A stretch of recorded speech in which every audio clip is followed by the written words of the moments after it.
प्रधानमंत्री जी, एएनआई के साथ बात करने के लिए धन्यवाद। नमस्कार। नमस्कार। और आपको नवरात्रि की बहुत बहुत शुभकामनाएं। और कुछ ही दिनों में देश रामनवमी का पर्व मनाएगा।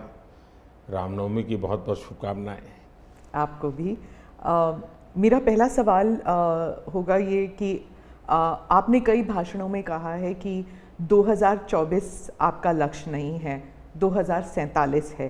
तो 2047 तक क्या कुछ होने वाला है और क्या ये चुनाव महज एक फॉर्मेलिटी है?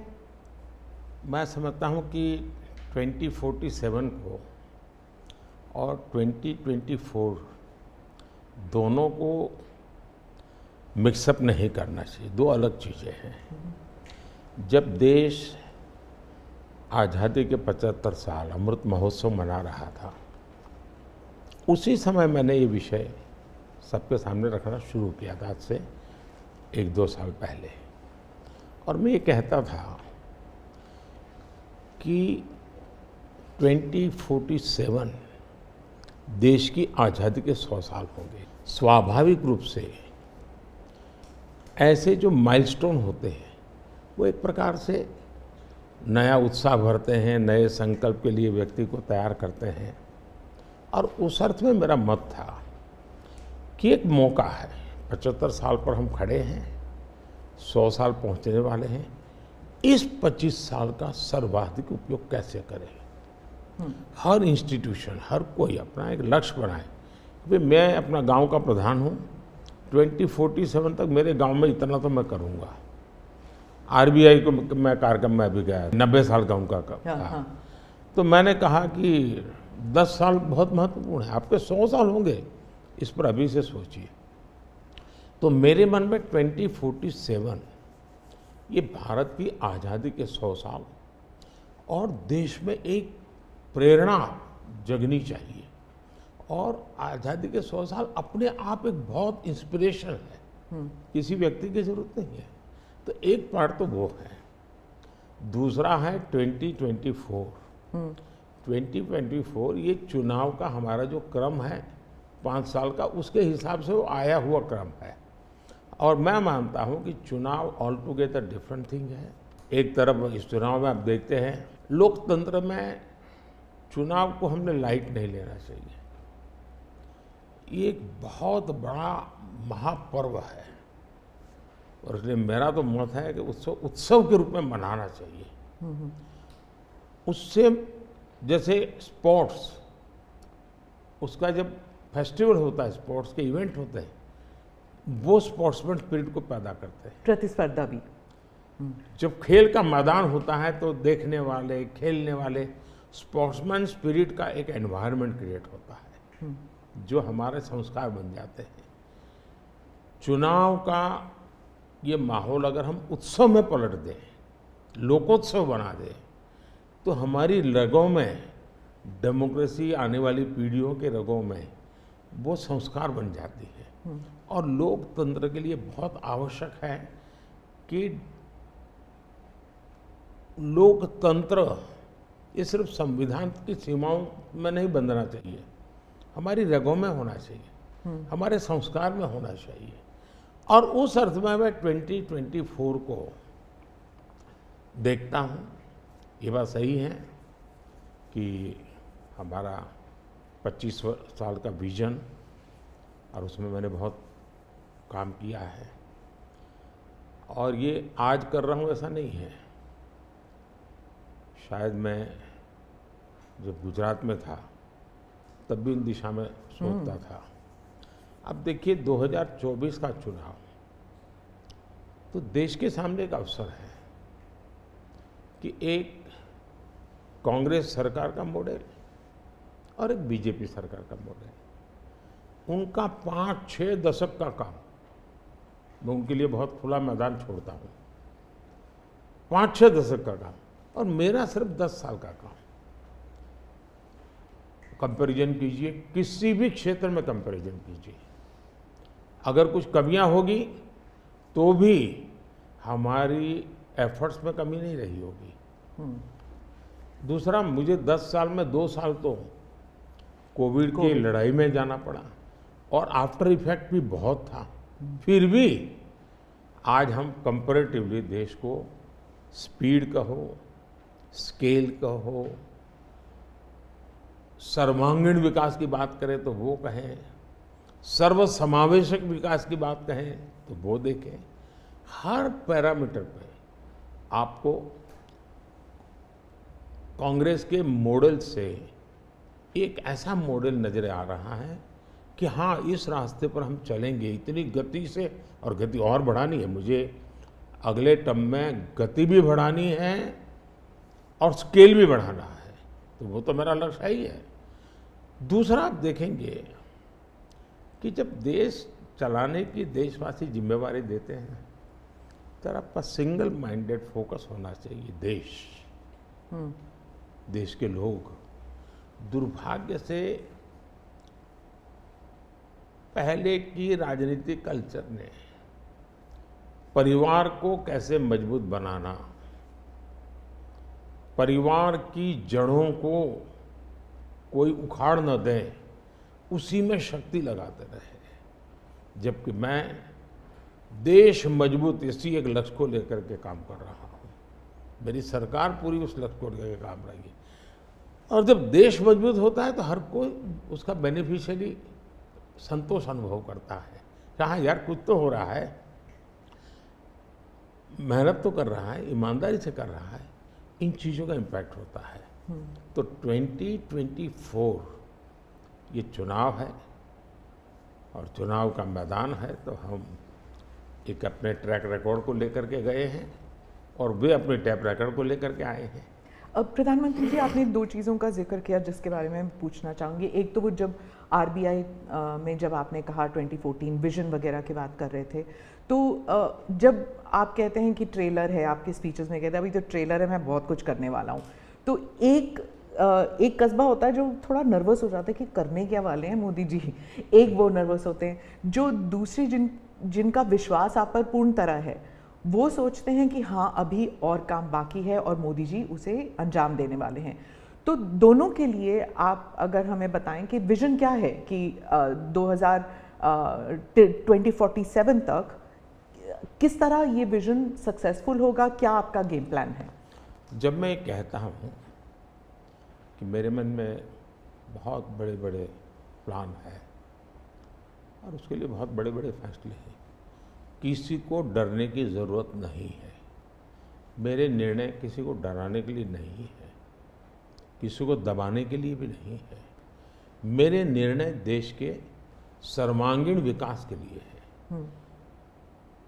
जन कल्याण के लिए है, देश के युवाओं के एस्पिरेशंस को मैं देर करना नहीं चाहता हूँ, मैं समय बिगाड़ना नहीं चाहता हूँ, उस अर्थ में मैं कह रहा हूँ। दूसरी बात है, ज़्यादातर सरकारों का स्वभाव होता है, वो ये मिजाज में रहते हैं हमने तो सब कुछ कर लिया, हम तो सब कुछ करते हैं। मैं नहीं मानता हूँ मैंने सब कुछ कर लिया है। मैंने ज़्यादा से ज़्यादा करने का प्रयास किया है, सही दिशा में जाने का प्रयास किया है, फिर भी बहुत कुछ है जो मुझे अभी भी करना है, क्योंकि मैं देखता हूँ मेरे देश की कितनी आवश्यकताएं हैं। हर परिवार का सपना, वो सपना कैसे पूरा हो, ये मेरे दिल में पड़ा हुआ है। और इसलिए मैं कहता हूँ जो हुआ है वो ट्रेलर है, आपको अच्छा लगा है, लेकिन मैं बहुत अधिक करना चाहता हूँ, उस अर्थ में मैं उस बात को कहता हूँ। दूसरी बात है कि 2047 का जो विजन का सवाल है, एक तो मैं लंबे समय तक मुख्यमंत्री रह करके आया हूँ और मैं अनुभव करता था कि बार बार चुनाव, आचार संहिता, किसी भी राज्य में चुनाव हो तो मेरे राज्य से 30-40 सीनियर अच्छे अफसर ऑब्जर्वर के नाते जाते थे, इलेक्शन ड्यूटी, तो 40-50 दिन तक वो बाहर रहते थे। तो मुझे चिंता रहती थी कि मैं सरकार कैसे चलाऊं, क्योंकि देश में ऐसे चुनाव होते ही रहते और मेरे ऑब्जर्वर जाते रहते, तो मैं तो फिर मैंने सोचा कि मैं ये इसको वैकेशन नहीं मानता हूँ। मैं चुनाव होगा तो उस पीरियड को वैकेशन के रूप में नहीं लूँगा। मैं अफसरों को पहले से काम देता हूँ, भाई अगली सरकार के लिए ये काम करो, तो मैं उस समय भी 100 दिन का प्लान करता था। हाँ, उसी पे पूछना था मुझे। हाँ। अभी तो चुनाव हो ही रहे हैं, अभी रिजल्ट्स भी नहीं आए और आप 100 दिन का प्लान बना रहे हैं। मैं चुनाव में जाने से पहले शुरू किया। हाँ। और दरअसल मैंने कैसे किया कि मैं पिछले 2 साल से 2047 को ध्यान में रख के काम करता था, और उसके लिए मैंने देश भर में लोगों के ओपिनियन मांगे, सुझाव मांगे। शायद 15 लाख से अधिक लोगों के मैंने सुझाव लिए हैं कि वो आने वाले 25 साल में हिंदुस्तान को कैसे देखना चाहते हैं। और मैंने सभी यूनिवर्सिटीज़ को कांटेक्ट किया, मैंने अलग अलग एनजीओ को कांटेक्ट किया, संगठनों को, और 15-20 लाख लोग उन्होंने इनपुट दिया। फिर मैंने एआई की मदद लेकर के उसको सब्जेक्ट वाइज बनाया, उसका काफ़ी मैंने टेक्नोलॉजी, आर्टिफिशियल इंटेलिजेंस, हाँ, टेक्नोलॉजी का भरपूर उपयोग किया। ओके। मैंने हर विभाग में अफसरों की एक डेडिकेटेड टीम बनाई कि भाई इस पर काम कीजिए, कैसे हो सकता है अगले टर्म के लिए, 25 साल के लिए। 25। और फिर मैंने खुद ने उनके साथ बैठा, प्रेजेंटेशन दिए 2-2, 2.5 घंटे, और मेरा विजन के अनुरूप क्या चीज़ें हैं, कौन सी चीज़ें डुएबल हैं, कौन सी चीज़ें डुएबल नहीं। थोड़ा सा ट्रेलर बता सकते हैं? उसको मैं ऐसा है कि आचार संहिता चल रही है। अच्छा। मैं अभी अगर इन चीज़ों को बताऊंगा तो शायद कोई उसको गलत अर्थ में ले लेगा, तो मैं उसमें फंसना नहीं चाहता हूँ जी। लेकिन इसमें कुछ छुपा हुआ नहीं है, मिल ही जाएगा। दूसरा मैंने कहा कि मैं चाहता हूँ कि ये जो मैं डॉक्यूमेंट बना रहा हूँ, जो मेरा विजन है, लेकिन वो विजन मोदी की बपौती नहीं है, वो 15-20 लाख लोगों के विचारों को उसमें समाहित किया। एक प्रकार से इसकी ओनरशिप देश की है। 15-20 लाख लोग इनपुट देते हैं, मतलब पूरा देश दे रहा है जी। मैंने क्या किया है कि मैंने उसको अभी डॉक्यूमेंट के रूप में तैयार करवा रहा हूँ। जैसे ही चुनाव प्रक्रिया पूरी हो जाएगी तुरंत वो स्टेट को भेज दिया जाएगा। ओके। मैं चाहूँगा कि स्टेट उस पर काम करे, स्टेट को क्या लगता है, क्या हो सकता है, क्या नहीं। और वो सिर्फ बीजेपी स्टेट्स नहीं है, सभी नहीं, पूरा देश, ये देश का है, ये भाजपा का नहीं है जी। ओके। ये काम देश का है जी। फिर मैं नीति आयोग की मीटिंग बुलाऊंगा, उसमें इस पर व्यापक चर्चा करूंगा मुख्यमंत्रियों के साथ, और फिर उसमें से एक फाइनल चीज बनेगी। दूसरी तरफ मैंने अफसरों को कहा कि अभी जो हमारे सामने चित्र बना है, जो कुछ भी इनपुट आए उसके आधार पर मैंने अपने इनपुट दिए, उसमें से मुझे 3 हिस्सों में काम करना है। एक, बीजेपी का जो मैनिफेस्टो आएगा उसमें से करणीय काम तुरंत कैसे ले सकते हैं। दूसरा, ये जो 25 साल का हमारा जो एक खाका बना है, जो मेरा अपना विजन है, अभी तो मैं चाहूँगा कि मुझे और भी उसमें क्रिटिकल इनपुट चाहिए मुझे। मैं ऐसा नहीं मानता हूँ कि सब कुछ मुझे ही समझ और मुझे ही दिखता है। कोशिश मैंने भारी की, मैंने काफ़ी समय लगाया इसमें। उसको मैं 3 हिस्सों में बांटा। एक 25 साल, उसके लाइट में मेरे नेक्स्ट 5 ईयर, और उसके लाइट में मेरे फर्स्ट 100 डेज। तो इस प्रकार से मैंने पूरा डिजाइन बना के अफसरों को काम पे लगा दिया है, क्योंकि मैं 1 मिनट भी गंवाना नहीं चाहता हूँ जी। अब आपको याद होगा 2019 में बहुत कम लोगों को ध्यान रहता है, उस समय भी मैंने 100 दिन का काम दे करके चुनाव के मैदान में गया था, और जब मैं वापस आया आर्टिकल 370 100 दिन में मैंने कर दिया। 3 तलाक से मेरी बहनों को मुक्ति दिला दी, पहले 100 दिन में किया। यूएपीए बिल सिक्योरिटी को लेकर के हमने 100 दिन में कर दिया।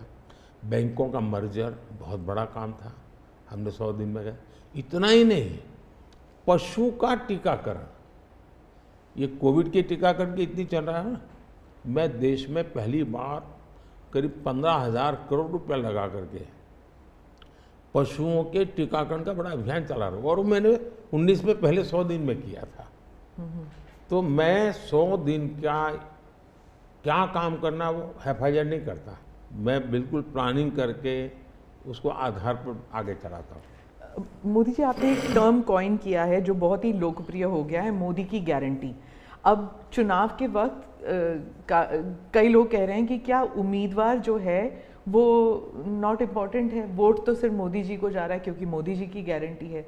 तो इलेक्शन के दौरान ये सब टर्मिनोलॉजी इम्पोर्टेंट होता है। पहली बात है, उम्मीदवार ही नहीं, चुनाव में हर मतदाता इम्पोर्टेंट होता है। चुनाव में बूथ लेवल का कार्यकर्ता भी इम्पोर्टेंट होता है, कैंडिडेट भी उतना ही महत्वपूर्ण होता है। और इसलिए ये कह देना कि और किसी का महत्व नहीं होता है, ये वरना इतना बड़ा चुनाव हो ही नहीं सकता है जी, तो बहुत महत्व होता है। जहाँ तक गारंटी का सवाल है, आज हमारे यहाँ दुर्भाग्य से शब्दों के प्रति जो कमिटमेंट होना चाहिए, वो एक प्रकार से लग रहा है कि ये तो चलते का नाम गाड़ी, कुछ भी बोल दो, कहीं पर भी बोल दो, कोई जिम्मेवारी नहीं।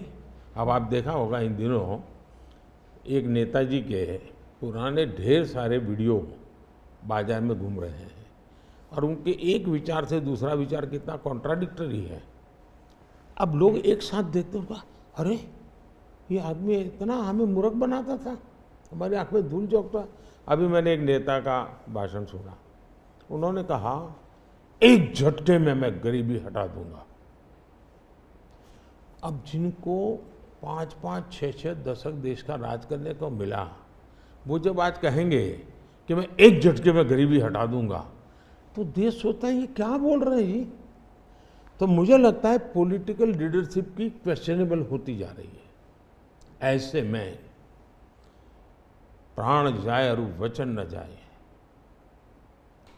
ये महान परंपरा से हम निकले हुए लोग हैं। मैं मानता हूं कि नेताओं ने ओनरशिप लेनी चाहिए, जिम्मेवारी लेनी चाहिए। ये मैं जो बोल रहा हूं मतलब मेरी जिम्मेवारी है, ये कोई करेगा ऐसा करेगा ऐसे नहीं चलता है।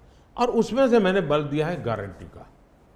मैं कमिटमेंट भी करता हूं और उसका मैं ओनरशिप ले रहा हूं। और जब ओनरशिप लेते हैं ना, तो देश को भरोसा होता है। आज आप देखिए कि हम जो बात कहते हैं उस पर लोगों का भरोसा है। 370 हटाऊंगा, भले हमें पार्टी का जन्म हुआ तब से हम कह रहे थे, हमारे श्यामा प्रसाद मुखर्जी ने बलिदान दिया था, लेकिन हम उस पर पक्के मन से लगे हुए थे। जब मेरा मौका आया, मैंने पूरी हिम्मत दिखाई, 370 गई और आज जम्मू कश्मीर का भाग्य बदल गया। 3 तलाक कितने ही चीजों से गुजरा, पॉलिटिकल लीडरशिप डर गई, लोगों को रहा भी इन पर क्या भरोसा करें।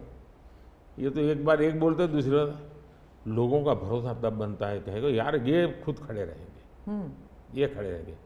और जाना भी है तो जिम्मेवारी लेकर के जाएंगे कि भाई ये था, मैं सोचा था, नहीं कर पा रहा हूं, मैं जा रहा हूं वापिस।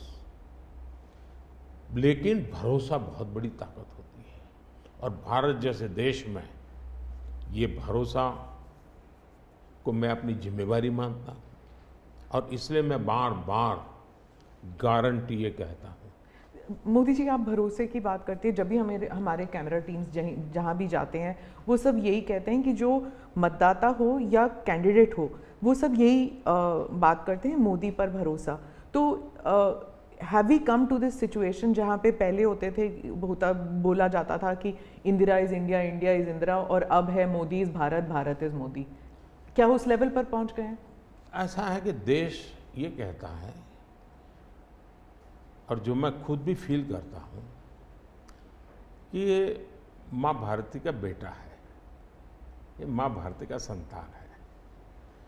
उससे ज़्यादा न लोग मुझे मेरे लिए सोचते हैं, न ही मेरे लिए बोलते हैं।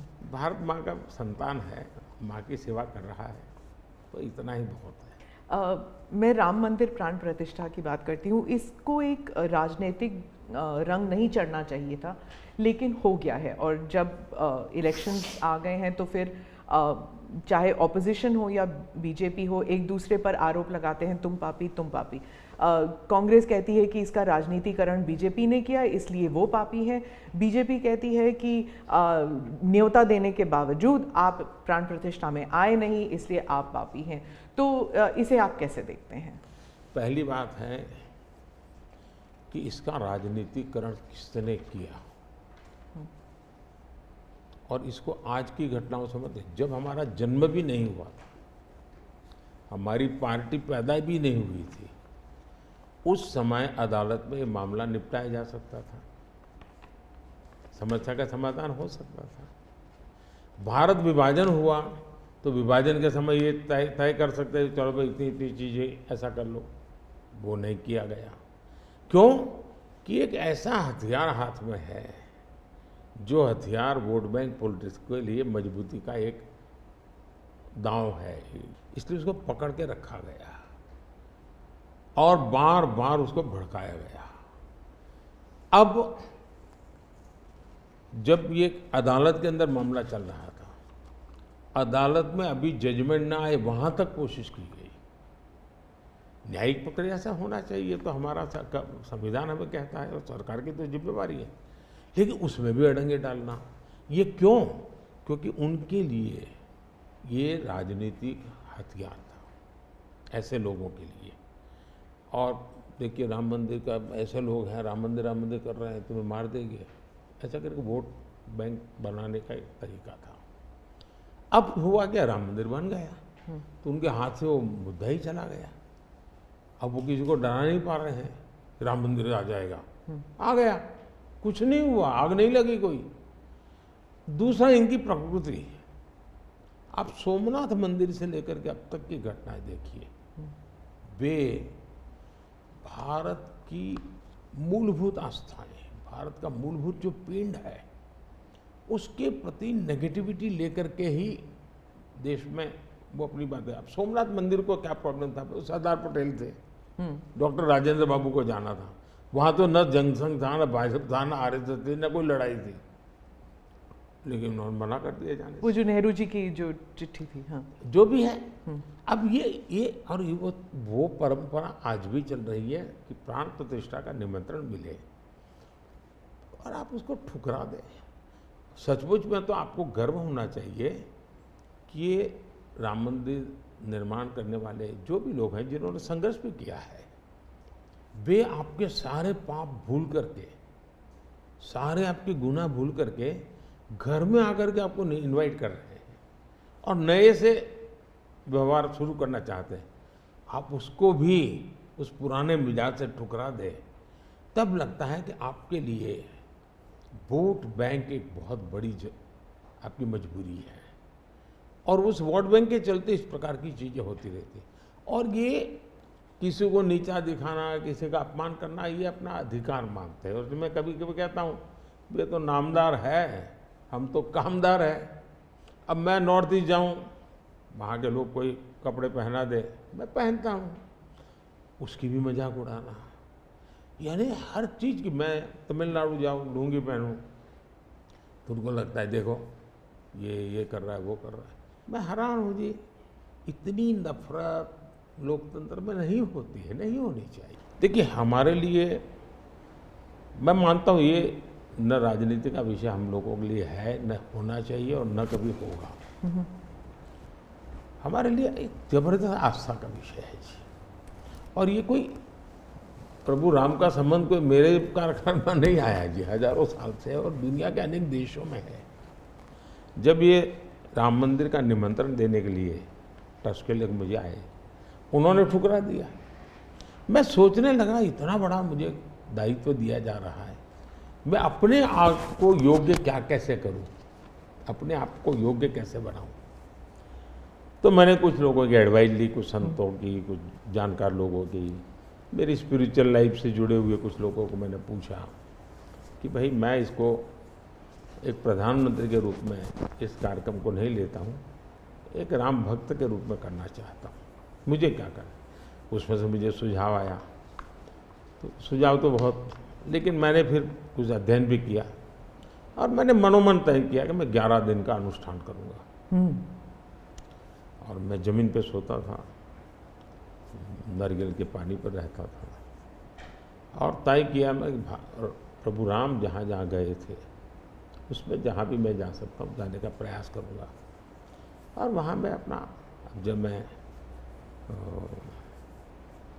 श्रीरंगम मंदिर में गया दक्षिण भारत में, हाँ। दक्षिण भारत में, और कम्ब रामायण का मैंने पाठ किया वहाँ, तब मुझे वहाँ के लोगों ने बताया कि साहब 800 साल पहले जब कम्ब रामायण की रचना हुई तो पहला पाठ इसी जगह में हुआ। और मैं देख रहा सबके आंख में आंसू थे।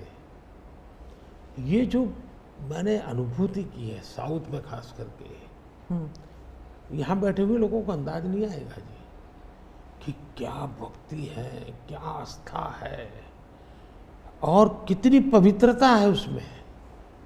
मेरा कार्यक्रम नोन नहीं था, मेरा काम भी ऐसा व्यक्तिगत था, लेकिन जो जन सामर्थ्य एक प्रकार से मुझे उनके भाव में अनुभव कर रहा था, तो मेरे लिए शायद मेरी स्पिरिचुअल जर्नी की एक बहुत बड़ा महत्वपूर्ण एक 11 दिन की घटना मैं देखता हूँ। मैं और राम मंदिर प्राण प्रतिष्ठा को मैंने बहुत गंभीर लिया था जी। मैंने एक इवेंट के रूप में नहीं लिया था जी, मेरे लिए वो इवेंट नहीं था। वो एक स्पिरिचुअल मूवमेंट था आपके लिए? मैं मानता, मुझे दिखता था वो 500 साल का संघर्ष, मुझे दिखता था 140 करोड़ लोगों की श्रद्धा, सपने, और देश के गरीब गरीब लोगों ने पाई दे करके मंदिर बनाया है जी। ये मंदिर 3 चीज़ें मैं देखता हूँ। एक, 500 साल का अविरत अखंड एक निष्ठ संघर्ष, लाखों लोगों का एक काम के लिए बलिदान। दूसरा, लंबी न्यायिक प्रक्रिया, इतने सालों की न्यायिक प्रक्रिया, और न्यायिक प्रक्रिया के हर तराजू से तूल करके निकला हुआ, कसौटी हुआ। दूसरा, टेक्नोलॉजी का उपयोग, ASI के द्वारा उसकी खुदाई, सबूत, ये एक बहुत बड़ा। और चौथा, हिंदुस्तान के कोटि कोटि लोगों ने 1-1, 2-2, 5-5 रुपया जो भी दे सकते दे करके ये मंदिर बनाया है। ये मंदिर सरकारी खजाने से नहीं बना है। ये ऐसे पहलू हैं कि जो भारत के स्वाभिमान को, भारत के सामर्थ्य को, भारत के सपनों को, भारत के संकल्प को और भारत के आने वाली पीढ़ी को बहुत बड़ी प्रेरणा देने वाले हैं। हम दक्षिण भारत की बात करते हैं तो पहले मैं दक्षिण भारत के कुछ मुद्दों के बारे में उठाऊंगी। बीजेपी का एक ऐसा नेता तमिलनाडु में उभर के आया है जो इसके लिए मीडिया अटेंशन काफ़ी कुछ आ रहा है, वो है अन्नामलाई जी। तो वो काफ़ी कॉन्फिडेंट हैं कि तमिलनाडु में बीजेपी को डबल डिजिट फिगर आएंगे। तो क्या ये उनका ओवर कॉन्फिडेंस है कि आप भी तमिलनाडु इतनी बारी जा चुके हैं? पहली बात है कि तमिलनाडु जनसंघ के जमाने से और भारतीय जनता पार्टी, मैं कहता हूँ 5-5 पीढ़ी हमारी इस विचार के लिए वहाँ खप चुकी है। तो एक निरंतर काम चला है। जब कांग्रेस से लोग निराश हुए तो प्रादेशिक पक्षों की तरफ गए, और लंबे अरसे तक प्रादेशिक पक्षों का जो कुछ भी कामकाज देखा है, अब लोग निराश हो गए। निराशा के इस माहौल में उन्होंने दिल्ली में भाजपा की सरकार का मॉडल देखा, हिंदुस्तान में अन्य राज्यों में भाजपा की सरकार का मॉडल देखा, देश भर में जो तमिल बंधु रहते हैं उन्होंने अपने घरों में जाके बताया भी हम जिस राज्य में रहते हैं वहाँ तो ये हो रहा है। तो लोग स्वाभाविक तमिल प्रजा कंपैरिजन करने लगी कि जो हवा खड़ा किया गया था ये तो अच्छा काम कर रहे हैं। अब जैसे मैंने तमिल काशी संगम किया तो तमिलनाडु में DMK पार्टी वाले लोग ये तो पानीपुरी वाले कर करके मजाक उड़ाते थे, लेकिन जब तमिलनाडु के लोग काशी संगम कार्यक्रम में आए और काशी का रूप रंग देखा, उन्होंने कहा ये हमने तो जो सुना था ऐसा नहीं है, ये तो बहुत डेवलप दिखता है, बड़ी प्रगति हो रही है, IT का नेटवर्क दिखता है। तो सोचने का तरीका बदलने लगा और उसके कारण DMK के प्रति जबरदस्त गुस्सा पैदा हुआ है। मैं कल्पना नहीं कर सकता इतना बड़ा गुस्सा पैदा हुआ है। वो गुस्सा पैदा डाइवर्ट हो रहा है बीजेपी की तरफ पॉजिटिव वे में। और अन्नामलाई एक बहुत ही अच्छे आर्टिकुलेट है, यंग है, बहुत ही अपनी आईपीएस कैडर में बहुत बड़ी प्रतिष्ठित नौकरी छोड़ कर के आए हैं। दूसरा, लोग सोचते कि यार इतना बड़ा होनहार कैरियर छोड़ के आया आदमी तो डीएमके या डीएमके में चला जाता, उसकी तो जिंदगी बन जाती, तो वो वहाँ नहीं गया, वो बीजेपी में आया। तो लोग आप यार ये बीजेपी में गया है मतलब कुछ मेटल है, कुछ अच्छे इरादे वाला इंसान लगता है, तो स्वाभाविक रूप से उसके आकर्षण का केंद्र बना है। और मेरी पार्टी की विशेषता है, हम हर स्तर के हर छोटे मोटे कार्यकर्ता जिसमें क्षमता है उनको अवसर देते हैं। हमारा कोई परिवारवादी तो पार्टी है नहीं, परिवार से चलित पार्टी नहीं है, जिन पार्टियों में of the family, by the family and for the family होता है, और इसलिए हमारे यहाँ तो हर एक को अवसर मिलता है। फैमिली बेस्ड पॉलिटिक्स अगर हम बात करें तो तमिलनाडु में डीएमके ने कहा है कि उन्होंने काफ़ी बयान दिए हैं सनातन के खिलाफ, और वो तो काफ़ी अरसे से करते आए हैं, काफ़ी दशकों से उनका एंटी सनातन पोजीशन रहा है, लेकिन अब जो है वो लोग थोड़ा बहुत आक्रोश दिखने को मिल रहा है। तो आप क्या समझते हैं कि is it because of awareness कि लोग बीजेपी की तरफ मुड़ रहे हैं, या फिर सनातन के खिलाफ जो उनके स्टेटमेंट्स है वो बाकी राज्यों में भी ये फैल रहा है? अब मैं इस सवाल को जरा अलग तरीके से देखता हूँ। सवाल हमें कांग्रेस को पूछना चाहिए। जो कांग्रेस जिसके साथ किसी जमाने में महात्मा गांधी का नाम जुड़ा हुआ था, जो कांग्रेस जहां इंदिरा गांधी जी गले में माला खुलेआम पहन करके घूमती थी, रुद्राक्ष माला, जो हाँ रुद्राक्ष माला पहन करके घूमती थी इंदिरा जी। सवाल कांग्रेस को पूछना चाहिए कि तुम्हारी क्या मजबूरी है कि सनातन के खिलाफ इतना जहर उगलने वाले लोगों के साथ तुम क्यों बैठे हो भाई? क्या तुम्हारी राजनीति अधूरी रह जाएगी क्या? ये कौन सी कांग्रेस की सोच विकृति आ रही है कांग्रेस में, ये चिंता का विषय है। डीएमके का तो जन्म शायद इस नफरत में पैदा हुआ होगा, और धीरे धीरे वो नफरत का खेल भी उनका लोग स्वीकार करने नहीं लगे हैं, और इसलिए वो नए नए तौर तरीके अपना करके बोल रहे हैं।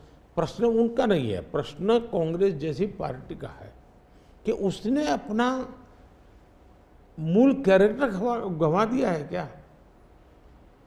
जब संविधान सभा में जो लोग बैठे थे तो ज़्यादातर गांधीयन लोग थे, ज़्यादातर कांग्रेस की विचारधारा से जुड़े हुए लोग थे, और पहला संविधान बना, उसके हर पेज पर जो पेंटिंग है रामायण, वो सनातन की ही परंपरा से जुड़े हुए हैं। तो आपका संविधान बना, उस संविधान में सनातन का गौरव का हिस्सा था, और आज सनातन को इतनी भयंकर गालियां देने की हिम्मत हो और आप उनके साथ चुनाव की राजनीति करें, उनके साथ मंच साझा करें, मजबूरी कांग्रेस की ये देश के लिए चिंता का विषय है।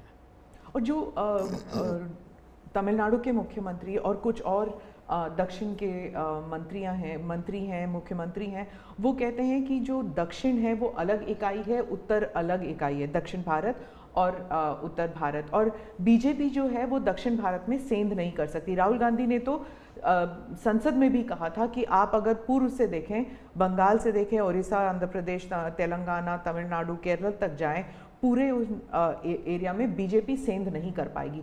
दो अलग इकाई है क्या दक्षिण भारत और उत्तर भारत? पहली बात है, भारत बहुरत्ना वसुंधरा है, भारत विविधताओं से भरा हुआ देश है। यहाँ रेगिस्तान भी है, यहाँ समुद्री तट भी है, यहाँ हिमालय भी हैं, और यहाँ सह्याद्री भी हैं, यहाँ गंगा के पट भी हैं और कावेरी के पट भी हैं। तो भारत को टुकड़ों में देखना ये भारत के प्रति नासमझी का परिणाम है। अगर यही भाव होता, अगर आप हिंदुस्तान में देखें प्रभु राम के नाम से जुड़े हुए गांव कितने सबसे ज़्यादा कहाँ हैं, तो तमिलनाडु में है। इतने सारे गांव के नाम हैं कि उसमें राम तो होगा ही होगा। अब इसको आप कैसे अलग कह सकते हैं? किसको गले उतारेंगे आप? लेकिन भारत की विविधता है, पंजाबी जैसा होगा वैसा नागालैंड का व्यक्ति नहीं होगा, गुजराती जैसा होगा वैसा कश्मीर का व्यक्ति नहीं होगा। तो विविधता ही तो हमारी शक्ति है। हमने विविधता को सेलिब्रेट करना चाहिए। हमें गुलदस्ता ऐसा है भारत का जिसमें हर एक का अपना फूल दिखाई दे, ये भाव होना चाहिए। कांग्रेस कहती है कि बीजेपी और खासकर मोदी जी इस विविधता को अप्रिशिएट नहीं करते, एक रंग में ढालना चाहते हैं, और अगर 400 सीट जो आप कह रहे हैं अगर वो आ जाता है तो संविधान रद्द हो जाएगा, एक ही भाषा, एक ही रहन सहन, एक ही तरीका होगा, और वो है जो मोदी जी कहेंगे। मैं समझ नहीं पाता हूँ कि जो व्यक्ति यूएन में जाकर के पहली बार दुनिया की सबसे पुरातन भाषा तमिल भाषा का गुणगान करता हो, किस आधार पर उस व्यक्ति को आप ऐसे आरोप लगा रहे हो? मेरा तो मत है, और मैं जब कपड़े अलग अलग राज्य के पहनता हूं तो उनको ये परेशानी हो रही है। मुसीबत उनकी है कि वो एक सांचे में देश को डालना चाहते हैं। हम तो विविधता की पूजा करते हैं, हम विविधता को सेलिब्रेट करते हैं। और मैं हमको हर एक को कहता हूँ, जैसे हमने कहा कि भाई डॉक्टर बनना है, इंजीनियर बनना, मातृभाषा में क्यों नहीं बन सकता है? जब मैं मातृभाषा में डॉक्टर इंजीनियर बनने की बात करता हूँ, मतलब कि मैं मातृभाषा को सेलिब्रेट कर रहा हूँ, उसका महात्मा ही बढ़ा रहा हूँ। मुझे ये अभी एक गेमिंग वाले सब बच्चों के साथ बैठा था, तो उन्होंने से किसी ने पूछा कि हमारे लिए कोई संदेश, तो ऐसे मैंने कहा एक काम करो, अब जब भी आप हस्ताक्षर कहीं करेंगे, सिग्नेचर करेंगे, अपनी मातृभाषा में सिग्नेचर करो, इतना तो गर्व करो। अब मैं तो विविधता को लाने की कोशिश कर रहा हूँ, अब उनको आरोप लगाने हैं, क्या करेंगे? कुछ मुख्यमंत्री हैं वो कहते हैं कि उन्हें सेंटर से सहयोग नहीं मिलता। दक्षिण के भी कुछ मुख्यमंत्री हैं, आप भी मुख्यमंत्री रह चुके हैं, अब प्रधानमंत्री हैं पिछले 10 साल में। क्या कोऑपरेटिव फेडरलिज्म को लेकर आपके विचार बदल गए हैं जब आप मुख्यमंत्री थे और जब अभी आप प्रधानमंत्री हैं? दरअसल, और क्या उन्हें नहीं मिलता सहयोग? दुर्भाग्य हुआ है कि जो रीजनल एस्पिरेशंस होते हैं उसको सबसे ज़्यादा तवज्जो देनी चाहिए, ये मेरी पार्टी की फिलॉसफी है। अगर आप रीजनल एस्पिरेशंस जो हैं उसको नकार करके विकसित भारत का सपना पूरा नहीं कर सकते। दूसरा, मैं गुजरात में लंबे समय तक मुख्यमंत्री रह के आया हूँ, और मेरा सौभाग्य है कि देश में मैं पहला प्रधानमंत्री ऐसा हूँ कि जिसके पास राज्य के मुख्यमंत्री का इतना बड़ा अनुभव रहा है। तो एक मुख्यमंत्री के नाते केंद्र से क्या अपेक्षाएं होती हैं, केंद्र से क्या तकलीफें होती हैं, उसको मैंने भली भांति झेला है, समझा भी है। और इसलिए मैं कतई नहीं चाहूँगा कि मेरे देश का कोई राज्य, उसका उमंग उत्साह हो विकास का, उस पर कोई रुकावट पैदा हो। अगर रुकावट हटा सकता हूँ और उसमें मैं उनकी मदद कर सकता हूँ, वो भी मैं करने के लिए जाऊँ, क्योंकि मुझे देश बनाना है। दूसरा, मैं जब गुजरात था तब भी मेरा मंत्र था, यहाँ सरकार यूपीए की थी, तब भी मेरा मंत्र था भारत के विकास के लिए गुजरात का विकास। मैं गुजरात का विकास करूंगा, क्यों? क्योंकि मुझे मेरा देश का विकास करना है। हमारे देश में वातावरण बनना चाहिए। और हमने एस्पिरेशनल डिस्ट्रिक्ट की कल्पना की। हर राज्य में हमने कहा कि ये राज्य के पैरामीटर के बराबर है। भारत सरकार ने योजना बनाई, उसकी मदद की। सभी राज्य आज हमारे एस्पिरेशनल डिस्ट्रिक्ट में और एस्पिरेशनल ब्लॉक में मिल करके हम काम कर रहे हैं और बहुत अच्छे परिणाम नजर आ रहे हैं। अब आप कोरोना देखिए, मैंने इतनी बार चीफ मिनिस्टर से मीटिंग की, शायद 20-25 बार, और हर चीज़ में सब मिल कर के निर्णय करते थे। तो हम साथ मिल कर के चले तो हम कोरोना के जंग को जीतने में सफल हुए। और मैं पब्लिकली कहता हूँ कि कोरोना की लड़ाई में भारत की सफलता का कारण मैं सभी राज्यों का भी उतना ही योगदान है, मैं रिकॉग्नाइज करता हूँ। और इसलिए मैंने हमेशा कहा है कि देश को आगे ले जाना है तो हमें कॉम्पिटिटिव कोऑपरेटिव फेडरलिज्म चाहिए। हमारे यहाँ स्पर्धा होनी चाहिए, तंदुरुस्त स्पर्धा होनी चाहिए विकास की, तब जाकर के। अब देखिए G20, मैं G20 दिल्ली में कर सकता था, मैंने ऐसा नहीं किया। हिंदुस्तान के हर राज्य में G20 समिट किया, क्योंकि हर राज्य में G20 को सबसे ज़्यादा अवसर मिले, लोगों को उस राज्य को देखने का अवसर मिले, राज्य को अपना एक्सपोजर के लिए ग्लोबल प्लेटफॉर्म मिल जाए। क्यों? क्योंकि मैं चाहता हूँ मेरा देश का हर कोना मेरे लिए देश ही है। मोदी जी, दो सवाल G20 को लेकर मैं पूछना चाहती थी आपसे। एक तो वो जो क्लासिक शॉट था ना, वो प्रेसिडेंट बाइडेन और प्रिंस सलमान जो हैंडशेक वाला जो शॉट, उसके बारे में एक। दूसरा, वेस्टर्न मीडिया में बहुत से आर्टिकल्स आते थे उस वक्त कि कोई कंसेंसस होगा नहीं, डिक्लेरेशन होगा नहीं, पर हो गया डिक्लेरेशन। तो ये दो, इन दोनों चीज़ों की बैक स्टोरी बताइए। एक तो आपने वो हैंडशेक कैसे करवाया, और दूसरा डिक्लेरेशन कैसे हुआ? एक ग्लोबल गुड जब उसके लिए काम करते हैं और अपने निजी कोई इफ्स एंड बट्स नहीं होते हैं, तो आप दुनिया को ऑन बोर्ड ले सकते हैं।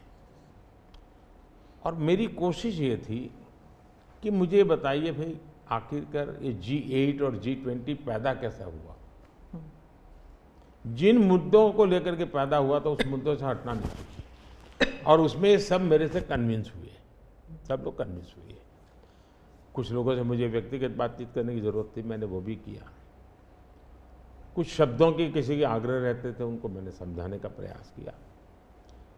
दूसरा, मेरा इरादा था कि मैं लास्ट सेशन में नहीं करूँगा, मैं इसको इतना जल्दी करूँगा कि लोग सरप्राइज कर जाएंगे। और इसलिए मैंने दूसरे ही दिन पहले ही सत्र में डिक्लेरेशन वाला काम पूरा कर दिया। तो जो नेगेटिव अनुमानों के आधार पर सारा G20 घसीटने की कोशिश होती थी, मैं इसको किसी भी हालत में चौंका देना चाहता था। तो दैट वाज माय स्ट्रेटेजी, और वो स्ट्रेटेजी सफल हुई।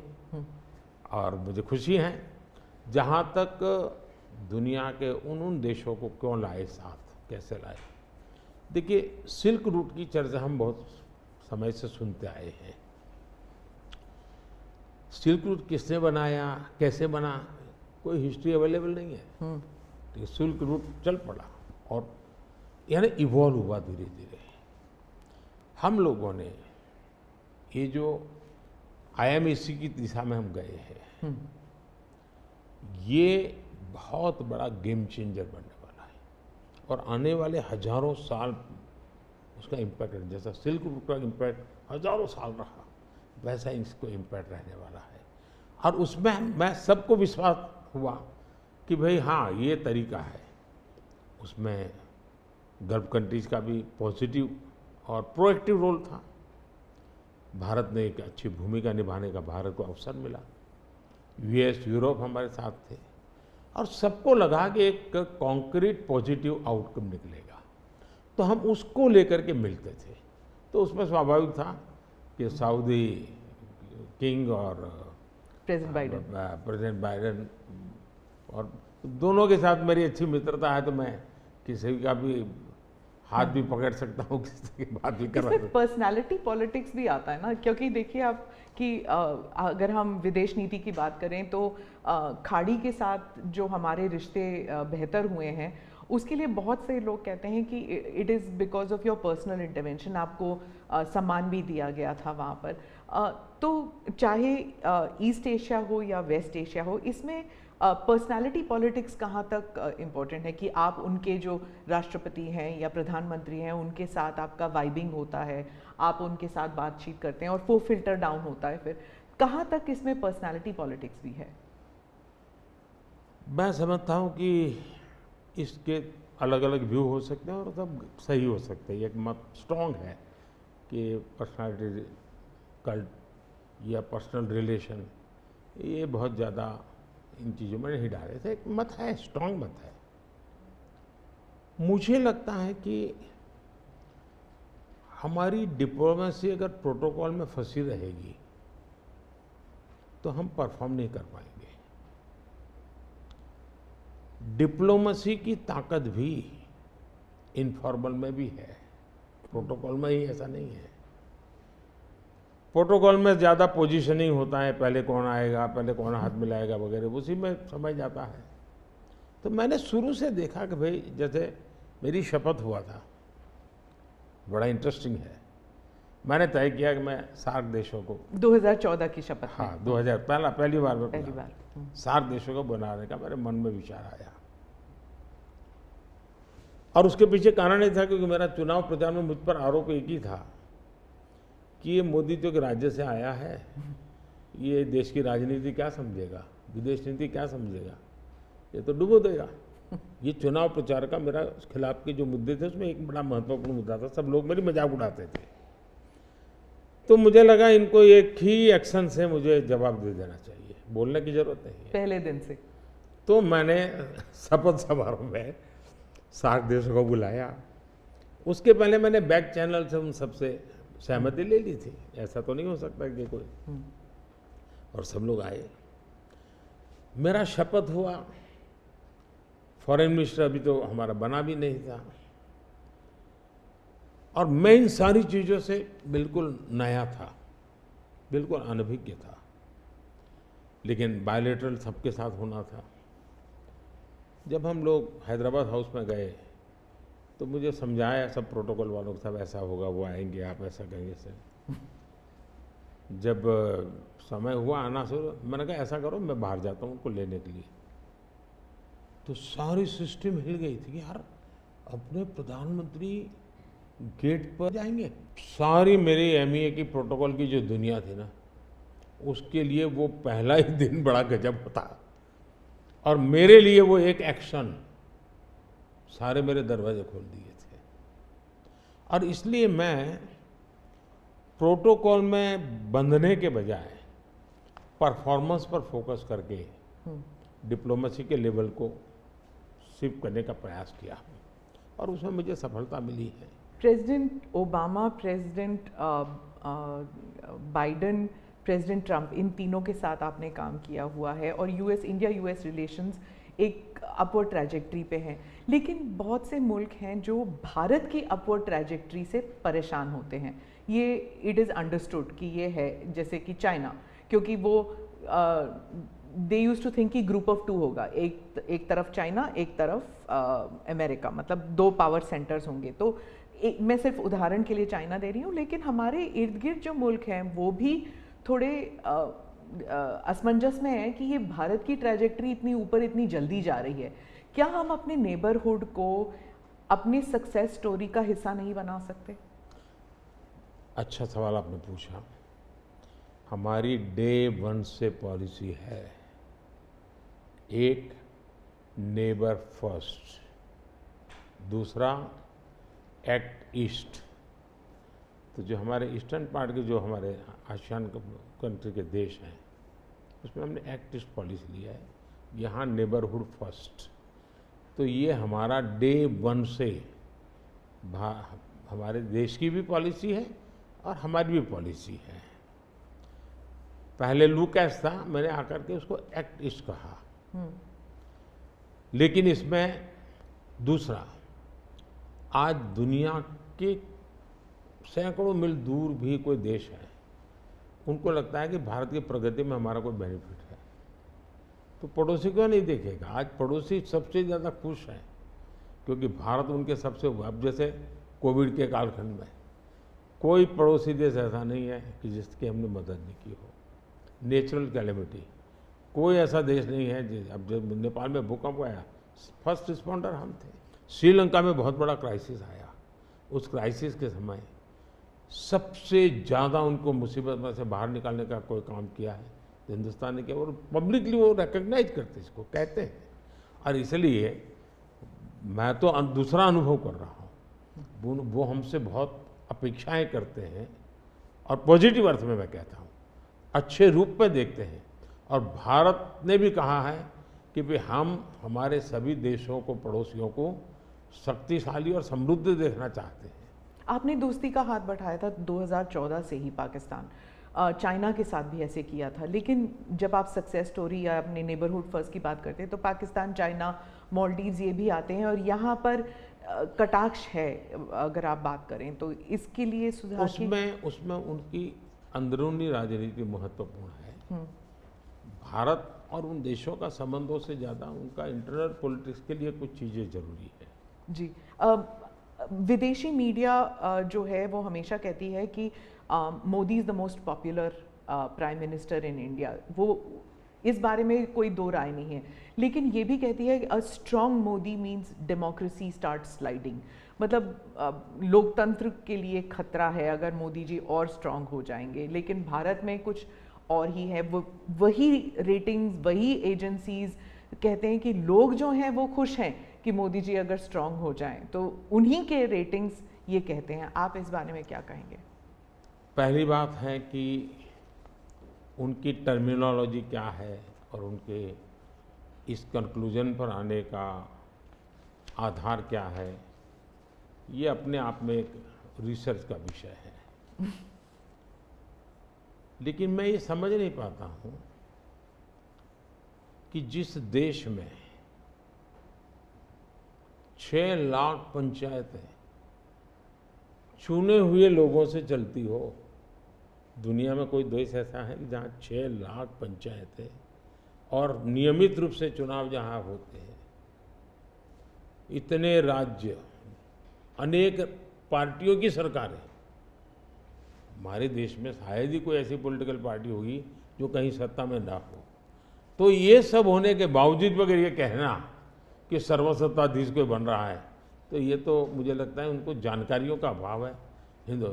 दूसरा, अगर मोदी सर्वसत्ताधीश के रूप में रहता तो G20 में मेरे अगल बगल में ही कर रहा है।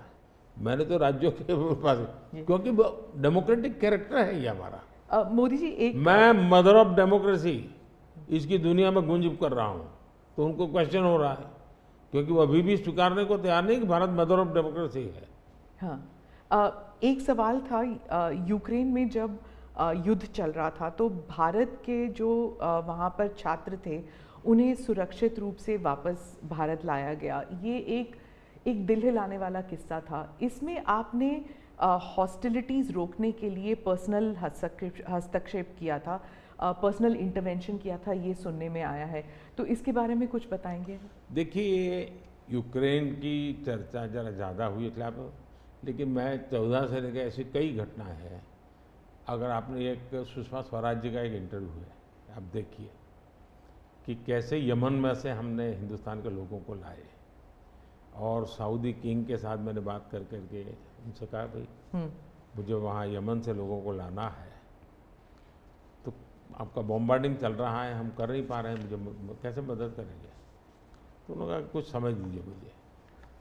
और सुषमा जी ने अपने इंटरव्यू में सारी चीज़ें कही हुई है। भारत की रिक्वेस्ट पर एक पीरियड रहता था जिस पीरियड में बॉम्बार्डिंग नहीं होता था, और उस समय हम हवाई जहाज़ में हमारे लोगों को निकालते। यमन से करीब 5000 लोगों को हम लाए थे। उसी प्रकार से यूक्रेन में, मेरा यूक्रेन से भी इतना ही घनिष्ठ नेता है, मेरा रशिया से भी इतना ही घनिष्ठ नाता रहा है। दोनों राष्ट्रपति के साथ में बहुत मित्रतापूर्ण मेरा रहा है। मैं पब्लिकली राष्ट्रपति पुतिन को कह सकता हूँ कि युद्ध का समय नहीं है। मैं यूक्रेन को भी कह सकता हूँ पब्लिकली कि बातचीत के रास्ते पर ही जाना चाहिए, और इसके कारण मेरी क्रेडिबिलिटी है। और जब मैंने कहा भाई भारत के इतने लोग, हमारे नौजवान फंसे हुए हैं और मुझे आपकी मदद चाहिए, और मैं आप क्या व्यवस्था कर सकते हो? फिर मैंने बताया मैंने इतनी व्यवस्था की है, आप इतना मेरी मदद कीजिए। उन्होंने मदद की, और भारत के तिरंगे की ताकत इतनी थी कि विदेशी व्यक्ति की भी भारत का तिरंगा हाथ में रखता था तो उसके लिए जगह मिल जाती थी। तो मेरा तिरंगा ही मेरी गारंटी बन गया था। मोदी जी, मैं डोमेस्टिक पॉलिटिक्स पे वापस आती हूँ। एक सवाल है इलेक्टोरल बॉन्ड्स के बारे में। राहुल गांधी जो हैं वो हर भाषण में कहते हैं, और विपक्ष के नेता भी कहते हैं कि इसमें धांधली हुई है। आपकी पार्टी के लोग भी कहते हैं कि अगर गलती है, अगर इसमें कोई गुंजाइश है इसके सुधार में, तो वो कर सकते हैं। क्या ये गलत फैसला था इलेक्टोरल बॉन्ड्स का? पहली बात है कि हमारे देश में लंबे अरसे से चर्चा चली है कि चुनावों में काला धन ये बहुत बड़ा खतरनाक खेल हो रहा है। देश के चुनावों को काले धन से मुक्ति मिले, इसके लिए कुछ करना चाहिए। चर्चा लंबे समय से चल रही है। चुनाव में खर्च तो होता ही होता है, कोई इनकार नहीं कर सकता है। मेरी पार्टी भी करती है, सब पार्टियां करती हैं, कैंडिडेट भी करते हैं, और पैसे लोगों से लेने पड़ते हैं, सब पार्टियां लेती हैं। मैं चाहता था कि हम कुछ कोशिश करें कि इस काले धन से हमारे चुनाव को कैसे मुक्ति मिले, ट्रांसपेरेंसी कैसे आए। एक प्रामाणिक पवित्र विचार मेरे मन में था। रास्ते खोज रहे थे, एक छोटा सा रास्ता मिला, वही पूर्ण है। वैसे हमने उस समय भी क्लेम नहीं किया था, पार्लियामेंट में डिबेट में सबने उसको सराहा भी था। आज जो लोग उलट पुलट बोल रहे हैं उन्होंने सराहा था, पार्लियामेंट डिबेट देख लीजिए।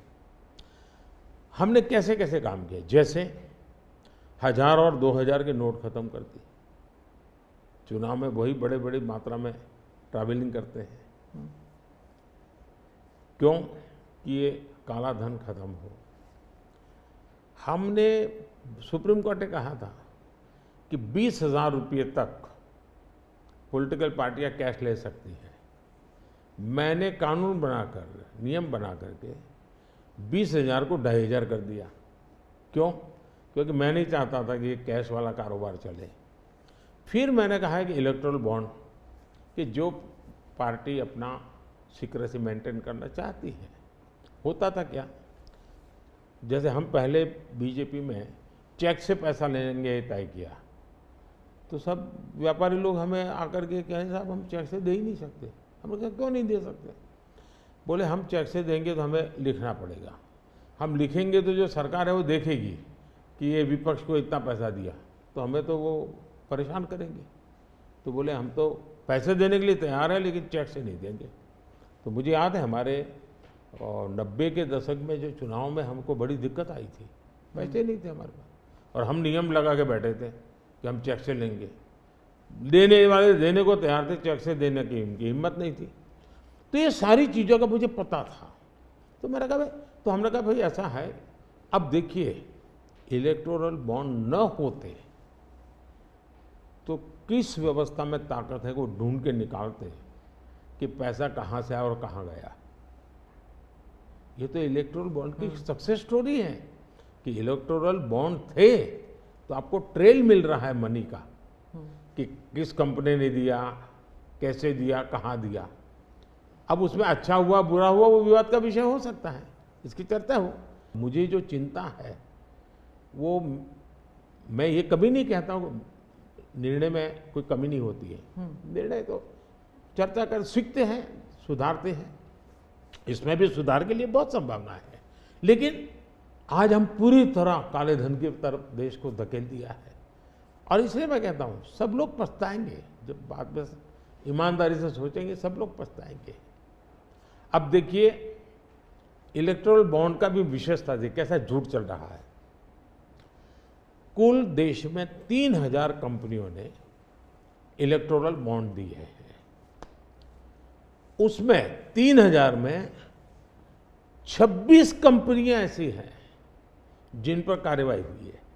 ये कहते हैं ना ईडी वीडी टिकना फला, 3,000 डोनर है, उसमें सिर्फ 26, और उनमें से 16 कंपनियां ऐसी थी छापा जब लगा उस समय बॉन्ड खरीदा।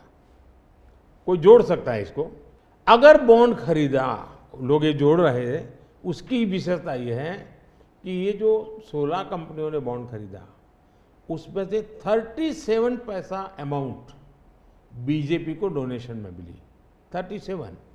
63% बीजेपी के विरोधी पार्टियों को मिली। अगर पूरे जोड़े जाएं तो हाँ, मैं ये 16 कंपनी जिसका ईडी सीबीआई कोई न कोई उस समय एक्शन भी हुआ और बॉन्ड भी निकला, 37% अमाउंट बीजेपी ने, 63 ऑपोजिशन को। क्या ईडी रेड करे और ऑपोजिशन को डोनेशन देने का कार्यक्रम वर्क करे? क्या बीजेपी ऐसा करेगी? इसका मतलब कि 63% पैसा विपक्ष के पास जाए और आप आरोप हम पर लगाएं लेकिन उनको गोलमोल बोलना है और भाग जाना है। हम ट्रांसपेरेंसी की बात करते हैं तो विपक्ष कहता है कि ईडी, सीबीआई, आईटी, सारे के सारे इदारे जो हैं, इलेक्शन कमीशन को भी जोड़ते हैं वो, कि सारे इदारों पर बीजेपी हावी है और लेवल प्लेइंग फील्ड है ही नहीं। मतलब they already making the ground कि इलेक्शन जो है वो फेयर नहीं हो सकता। इसमें एक भी कानून मेरी सरकार ने नहीं बनाया, चाहे ईडी हो, सीबीआई हो, चाहे इलेक्शन कमीशन। ऊपर से हमने तो इलेक्शन कमीशन में सुधार किए हैं। आज इलेक्शन कमीशन बनता है तो ऑपोजिशन भी उसमें होता है। पहले तो प्रधानमंत्री एक फाइल पे साइन करके इलेक्शन कमीशन बना देता था, और जो उनके परिवार के साथ निकट जुड़े थे ऐसे ऐसे लोग इलेक्शन कमिश्नर बने थे। ऐसे लोग इलेक्शन कमिश्नर बने थे जो वहाँ से निकलने के बाद राज्यसभा के मेंबर बने, उनकी सरकार के मिनिस्टर बने। ऐसे इलेक्शन कमिश्नर बने थे जो कांग्रेस के बाद में कैंडिडेट बने, और इसलिए हम उस लेवल पे प्ले नहीं कर सकते। तो हमारा लेवल प्ले फील्ड हो ही नहीं सकता, हम ऐसे बन ही नहीं सकते। हम अच्छे रास्ते पर जाना चाहते हैं, हम उस रास्ते पर जाना नहीं चाहते। दूसरी बात है, आखिर ईडी सीबीआई कैसे बनी? ईडी वगैरह का आप देखेंगे या इलेक्शन कमीशन का अपने एक कहावत है, नाच न जाने आंगन टेढ़ा। और इसलिए कभी ईवीएम का बहाना निकालेंगे, कभी मूलतः पराजय के लिए वो कुछ रीजनिंग अभी से सेट करने में लगे हैं ताकि पराजय उनके खाते में न चढ़ जाए। वो कह रहे हैं लड़े कैसे आप? या तो ऑपोजिशन लीडर्स को जेल में डाल रहे हैं, या फिर अगर वो आपकी पार्टी में आ गए तो सारे पाप धुल गए। कितने ऑपोजिशन लीडर जेल में हैं? कोई मुझे बताए। और क्या यही ऑपोजिशन लीडर उनके सरकार चलाते थे? या जेल का डर है? हाँ? डर तो पाप का होता है जी, ईमानदार को क्या डर होता है? मेरे यहाँ भी तो उन्होंने मेरे होम मिनिस्टर सबको जेल में डाल दिया था। दूसरा, ईडी की बात करते हैं।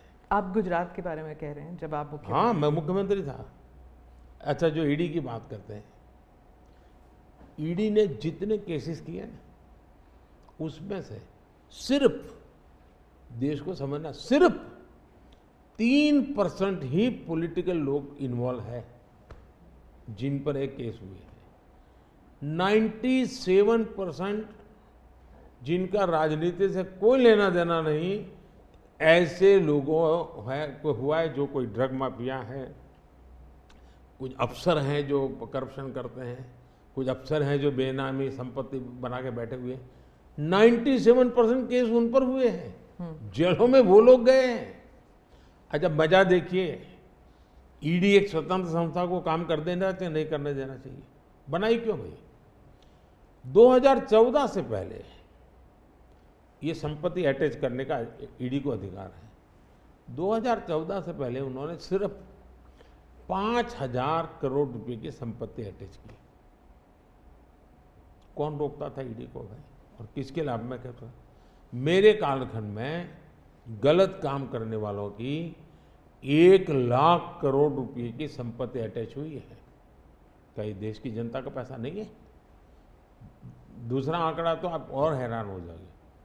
2014 पहले इसी ईडी ने देश में से 34 लाख रुपए, 34 लाख रुपया कैश जब्त किया था।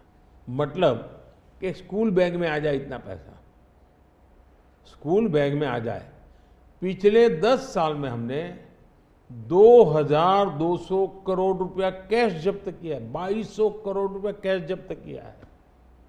कहाँ 34 लाख, कहाँ 2,200 करोड़? 34 लाख रुपया एक बैग में आ जाता है, 2,200 करोड़ रुपया सीव करना है तो वो हाथी का छोटा सा ट्रक आता है ना, 70 ट्रक लगेंगे तब जाकर इतना रुपया हमने ईडी ने हमारे यहाँ हमारे कालखंड में। इसका मतलब ये है कि ईडी सही काम कर रही है। कैश पकड़ा है भाई, लोग पकड़े नहीं, कैश भी पकड़ा है। और मेरा ये कमिटमेंट है जी, मैं ये कन्विंस हूं कि भ्रष्टाचार ने देश को तबाह करके रखा है।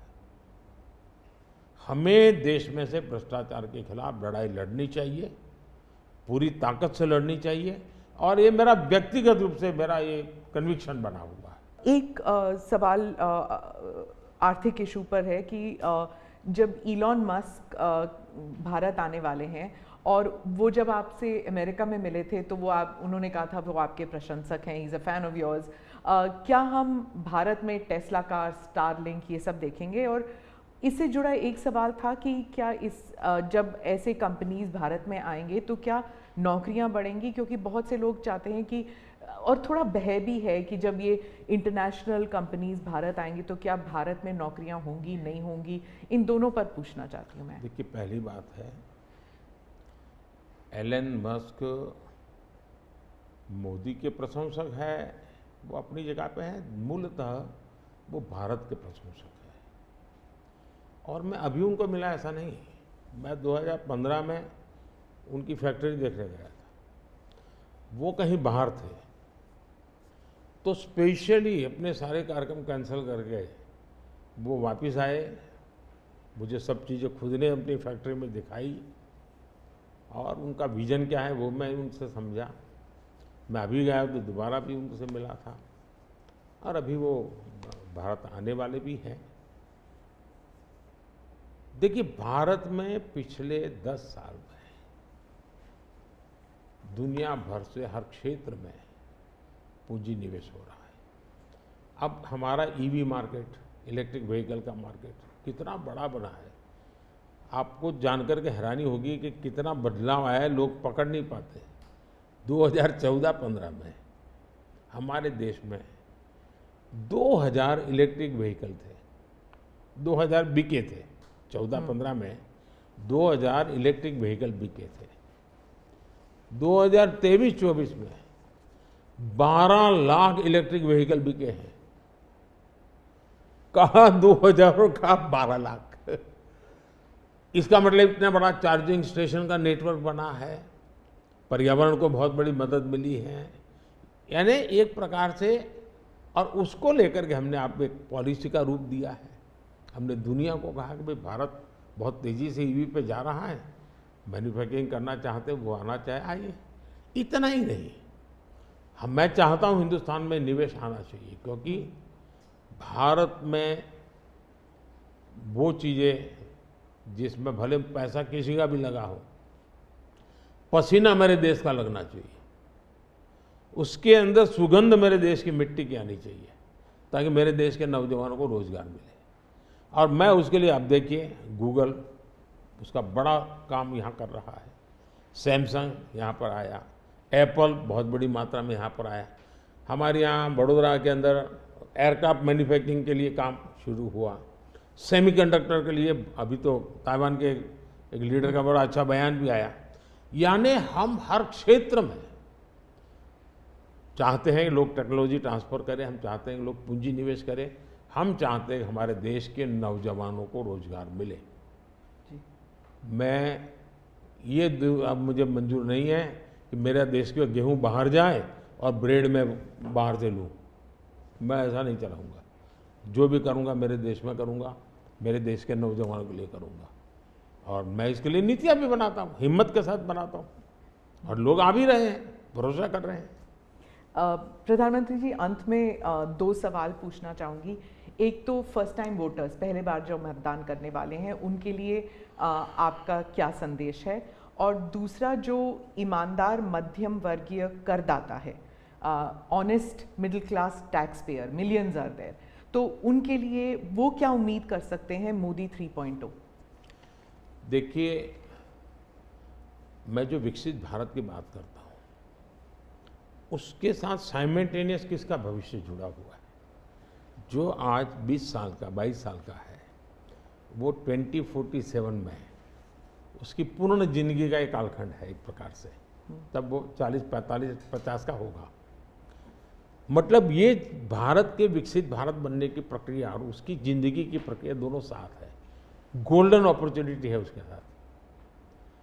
ये सबसे ज़्यादा बेनिफिशियरी आज का जो फर्स्ट टाइम वोटर है, वो 2047 का सबसे बड़ा बेनिफिशियरी बनने वाला है। ये बात मैं उसको समझा रहा हूँ कि भाई मैं तेरा भविष्य बना रहा हूँ, तुम मेरे साथ जुड़ जाओ। और मैं क्या मानता हूँ कि वो जुड़ेगा। दूसरा, फर्स्ट टाइम वोटर जो है वो परंपरागत चीज़ों से बाहर आना चाहता है। अब आप देखिए विपक्ष का घोषणा पत्र पूरी तरह इकोनॉमी को फेल करने वाला घोषणा पत्र है। एक प्रकार से विपक्ष का घोषणा पत्र देश के जो फर्स्ट टाइम वोटर हैं या पिछले जिनकी उम्र 25 से कम है, उनके भविष्य को रौंदने वाला उनका मैनिफेस्टो के इकोनॉमिक प्रोग्राम है। वो तो खटाखट खटाखट खटाखट पैसे देने वाला। मैं उनको क्या करना है, लेकिन पूरा अगर एनालिसिस करोगे तो सबसे बड़ा नुकसान ये जो देश के 25 साल की उम्र से कम उम्र वाले लोग हैं, उनके भविष्य को रौंदने वाला एक उनका इकोनॉमिक प्रोग्राम है जी। बर्बाद हो जाएगा। मुझे उनकी ज़िंदगी बनानी है। मैं देश में इनोवेशन को बल देना चाहता हूँ। देखिए देश में जो पैटेंट इन दिनों रजिस्ट्री हुई, हिस्टोरिकल रिकॉर्ड है पैटेंट के। तो यंग जनरेशन को लगता है हाँ हमारी ज़िंदगी बढ़ रही है। आज डेटा मेरे देश का इतना सस्ता है, मैं जानता हूँ मेरे देश को आर्थिक रूप से नुकसान हो रहा है, लेकिन सस्ता डेटा का परिणाम है कि मैं देश में डिजिटल रिवॉल्यूशन लाने में मेरे नौजवानों को मैंने ताकत दी है। आज वो दुनिया, मुझे अभी गेमिंग वाले बच्चे मिले थे, वो कहते थे साहब दुनिया के देश में हम खेलने के लिए जाते हैं, वहाँ डेटा इतना महंगा है। बोले हम 50 बार सोचते हैं, हम भारत के अंदर इतना हमारे लिए अवसर है, इतना सस्ता डेटा है तो हम हिम्मत कर रहे हैं। एजुकेशन में आज डेटा सस्ता होने के कारण उसको कितनी फायदा हो रहा है जी। लॉन्ग डिस्टेंस लर्निंग, हाँ हर चीज़ में, टेलीमेडिसिन में। ये जो हमने इन चीज़ों पर कंट्रोल करके रखा है, इसका बहुत बड़ा लाभ हो रहा है, बड़ा रिवॉल्यूशन हो रहा है। और जो मिडिल क्लास टैक्स पेयर है उसके लिए जो देखिए जहाँ तक टैक्स पेयर है, सचमुच में टैक्स पेयर का सम्मान होना चाहिए, टैक्स पेयर का गौरव होना चाहिए। आए दिन रास्ते चलते हर टैक्स पेयर को गाली देते रहेंगे तो देश कैसे चलेगा जी। ये मैं समझ नहीं आता हूँ ये किस सोच का परिणाम है। देखिए क्या बदलाव आया है। मैं टैक्स पेयर की बात करूँ, पिछले 10 वर्ष में ITR फाइल करने वालों की संख्या 2 गुने से अधिक हो गई। पहले 4 करोड़ से भी कम लोग ITR फाइल करते थे, आज 8 करोड़ से ज़्यादा लोग ITR फाइल कर रहे हैं। टैक्स कलेक्शन 3 गुना बढ़ोतरी हुई है। मतलब पहले जो नेट टैक्स कलेक्शन होता था वो 11 लाख करोड़ रुपए होता था, आज net tax collection 34 lakh crore रुपए हो रहा है। ये क्यों हो रहा है? उसको भरोसा है कि वो जो पैसा दे रहा है ना, वो सही जगह पे उपयोग हो रहा है, विकास के काम, चोरी लूटफाट में नहीं आया, इसलिए वो विश्वास के कारण देने के लिए आगे आया है। दूसरा, 7 लाख रुपये तक की इनकम पर टैक्स हमने माफ कर दिया है, जो पहले 2-2.5 लाख पे अटका हुआ था। 7 लाख रुपये कमाई तक कोई टैक्स नहीं देना है, फिर भी मेरे यहाँ टैक्स बढ़ रहा है। यानी, और इसलिए मैं मानता हूँ, मैं तो हर टैक्स पेयर का हृदय से आभार व्यक्त करता हूँ, क्योंकि जो मुझे सपने पूरे करने हैं उसमें टैक्स पेयर जो धन देता है उसी से होने वाला है। और मैं मानता हूँ देश की प्रगति के लिए करदाताओं की संख्या बढ़नी चाहिए और करदाताओं पर बोझ कम होना चाहिए। इस मूलभूत फिलॉसफी की तरफ मैं आगे बढ़ना चाहता हूँ। जैसे, और मैं तो करदाताओं से एक प्रार्थना भी करूँगा कि देश के खातिर, विकसित भारत के लिए करदाता क्या कर सकता है। मैं उनको कहूँगा कि आप कम से कम 3 लोगों को जो टैक्स नहीं देते हैं उनको प्रेरित करो कि वो टैक्स देना शुरू करें। हर टैक्स पेयर सिर्फ 3 लोगों को प्रेरित करें। और मैं उनको समझाता हूँ, जब मैं गरीब का घर बनाता हूँ उसमें जो ईंट लगती है ना, किसी न किसी टैक्स पेयर की ईंट है वो, उसका जो पुण्य है ना, वो जो परिवार उसमें रहता है, जो पुण्य संतोष व्यक्त करता है, उसका पुण्य उस टैक्स पेयर को जाता है। किसी गरीब को मैं जब मुफ्त राशन देता हूँ, जब खाना पका करके अपने बच्चों को खिलाता है ना, तब वो कोई टैक्स पेयर सोचे कि हाश मैंने टैक्स दिया था, वो भूखा बच्चा खाना खा रहा है, उसको टैक्स देने का आनंद आएगा। और इसलिए मैं टैक्स पेयर का धन, जन कल्याण के काम, इनको को रिलेट कर करके ही चलना चाहता हूँ, ताकि देने वाले को संतोष हो कि मेरे पैसों से ये हो रहा है।